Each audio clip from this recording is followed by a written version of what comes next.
আমি পৰিৱেশবোৰ পোনপটীয়াকৈ দেখুৱাই যাম ND24 দৰ্শকসকলক। এয়া হৈছে শিৱসাগৰৰ দৃশ্য আৰু মুখ্যমন্ত্ৰীগৰাকীয়ে কালিয়েই যিহেতু যিখন জনসভা আছিল সেই জনসভাত তেওঁ কৈছিল যে অৰ্থাৎ আজিৰ দিনটোত তেখেতে এই নিৰ্বাচনী প্ৰচাৰৰ বাবে ইয়াত এটা ৰেলীত অংশগ্ৰহণ কৰিব আৰু ওচৰৰ যিকেইটা সমষ্টি নাজিৰা থাউৰাকে ধৰি যিকেইটা সমষ্টি এই সমষ্টিকেইটাৰ পৰাও ৰাইজে ইয়াত আহি এই ৰেলীত যথেষ্ট ভিৰ ইয়াত দেখিবলৈ পোৱা গৈছে আৰু যিখন মূল যুঁজ যদিও বা CPIMে ইয়াত প্ৰাৰ্থিত্ব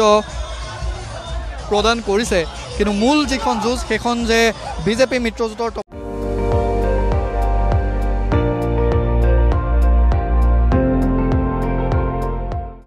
আপুনি চাই আছে ND24 সৰ্বশ্ৰেষ্ঠ নহয় সৰ্বোত্তমৰ দৌৰ।